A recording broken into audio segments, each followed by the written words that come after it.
लगातार समाजवादी रथ और लगातार जनता के बीच में समाजवादी रथ के माध्यम से समाजवादी पार्टी अपना आह्वान कर रही है और मुझे खुशी है इस बात की कि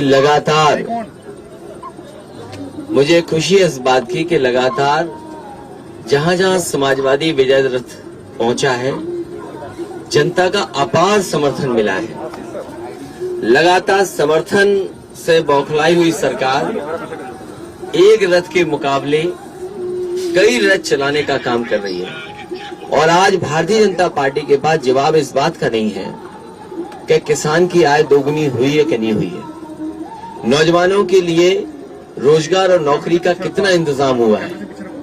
सरकार बड़े बड़े विज्ञापन तो लगा रही है, राजधानी से लेकर के दिल्ली राजधानी तक, लेकिन सच्चाई ये है जो लोग अपने मंचों पर भाषणों में कह रहे हैं कि लाखों और करोड़ों रोजगार मिले हैं, लेकिन जमीनी हकीकत पर बड़े पैमाने पर बेरोजगारी है। जो लोग ये दावा करते थे सरकार बनने के बाद उनकी आय दोगुनी हो जाएगी, लेकिन जिस तरीके से महंगाई बढ़ी है, किसान और काम करने वालों की कमाई आधी हुई है, महंगाई दोगुनी है। और अगर कमाई आधी हो जाएगी, महंगाई दुगनी हो जाएगी, तो सोचिए खुशहाली कैसे आएगी। आज खाद की बोरी से चोरी है, डीएपी नहीं मिल रहा, बिजली का बिल महंगा है। पूरे देश में सबसे ज्यादा बिजली का बिल महंगा अगर कहीं है, जो गरीबों को, किसानों को, कामगार लोगों को, व्यापारियों को देना पड़ रहा है, तो वो उत्तर प्रदेश। जो बिजली के कारखाने लगना शुरू हुए थे, वो आज भी बिजली के कारखाने पूरे नहीं लग पाए हैं। अगर बिजली के कारखाने लग गए होते तो उत्तर प्रदेश में बिजली की समस्या और संकट न होता, लोगों को सस्ते में बिजली उपलब्ध हो जाती। ये तमाम सवाल हैं जिनके जवाब भारतीय जनता पार्टी के पास नहीं है। इसीलिए भारतीय जनता पार्टी लगातार झूठ बोल रही है, लगातार झूठ बोलने का काम कर रहे हैं। इतने बड़े पैमाने पे झूठ बोलने का काम मुख्यमंत्री जी कर रहे हैं जिसकी आप कल्पना नहीं कर सकते। यही उन्नाव और कानपुर के इलाके के लोगों ने देखा, जब कोविड में लोगों की जान गई, बड़ी संख्या में लाशें यहां बह रही थी, उन्नाव में बह रही थी। इलाहाबाद आगे पड़ता है, गंगा का किनारा संगम है, वहां पर देखा लोगों ने। बनारस और बक्सर तक लगातार लाश बहती हुई दिखाई दी गंगा में। सोचो, माँ गंगा में जिस समय सरकार को मदद करनी चाहिए थी, उस समय गंगा में लाशें बह रही थी। आखिरकार जवाब क्या है? ये सरकार जो सांसों के लिए ऑक्सीजन न दे पा रही हो, जो सरकार सांसों के लिए ऑक्सीजन न दे पा रही हो, उससे बड़ी झूठी सरकार क्या हो सकती है?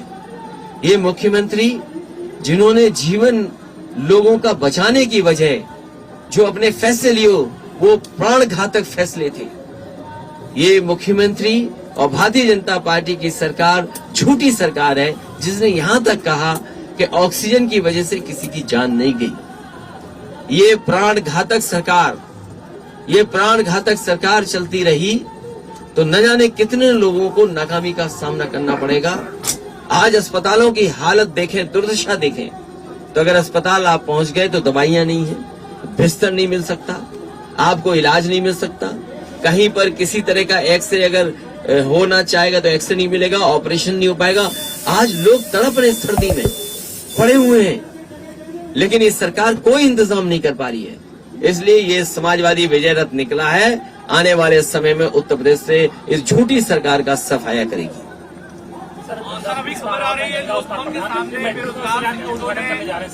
जो उत्तर प्रदेश के झूठे मुख्यमंत्री हैं, वो जब सुबह चले होंगे तो समाजवादी सरकार में जो ली गई थी गाड़ी, उसमें बैठ करके निकले होंगे। और अगर हवाई यात्रा की होगी वो हेलीकॉप्टर से, तो वो समाजवादी सरकार का खरीदा हुआ हेलीकॉप्टर से चले होंगे। जिस कार्यालय में लोक भवन में बैठते हैं, वो भी समाजवादी सरकार का बनाया हुआ है। तो इसमें नया क्या है? जो समाजवादी सरकार ने दी थी मेट्रो, उसी का उद्घाटन करने जा रहे हैं। ये मेट्रो पहले बनकर के तैयार हो जाती, लेकिन हमारे मुख्यमंत्री नाकाम, और अनुपयोगी मुख्यमंत्री ने समय लगा करके इतना समय लगाया कि आज 4.5 साल हो गए, तब जाकर के पूरा हुआ। अखिलेश जी मुख्यमंत्री जी का कहना है जनता का पैसा जो सपा बसपा वाले अपने घर बनाने में लगाया था, आज दीवारों से इनकम टैक्स की रेट से निकल रहा है, इसीलिए नोटबंदी का विरोध करा था। मुख्यमंत्री जी से बड़ा झूठा मुख्यमंत्री कोई नहीं हो सकता धरती पर। अगर योगी होकर के कोई झूठ बोले, भगवा वस्त्र पहन करके झूठ बोले, तो उसमें कोई भरोसा कैसे करेगा। ये मुख्यमंत्री उत्तर प्रदेश के जो कह रहे हैं कि कानपुर में जो पैसा निकला है वो कहीं न कहीं समाजवादियों से या इत्र बनाने वाले कारोबारी से रिश्ता जुड़ता है, इससे बड़ा झूठ मुख्यमंत्री कोई बोल नहीं सकते जो मुख्यमंत्री बोल रहे हैं। आखिरकार जिम्मेदारी किसकी थी। ये जो पैसा निकला है, क्या हवाई जहाज से आया होगा तो भारत सरकार है, ट्रेन से आया होगा तो इनकी सरकार है, सड़क के माध्यम से आया होगा तो इनकी सरकार है, अगर पानी के जहाज से आया होगा तो इनकी सरकार है। आखिरकार जिम्मेदार कौन है।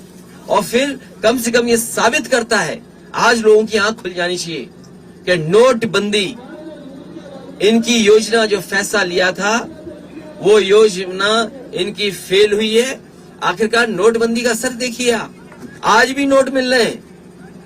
जिन्होंने ये कहा था कि नोटबंदी हो जाने के बाद कहीं भी काला धन नहीं होगा और भ्रष्टाचार खत्म हो जाएगा, तो आखिरकार इतने बड़े पैमाने पर पैसा कैसे निकल रहा है। और फिर सरकार को ये बताना चाहिए, उत्तर प्रदेश के मुख्यमंत्री जी को बताना चाहिए कि जो पैसा निकला है बैंकों का है। सुनने में आ रहा है कि नए 2000 की गड्डियां भी थी। जिन अधिकारियों ने छापा मारा है वो ये बताएं कि किन किन बैंकों से ये पैसा निकाला गया है।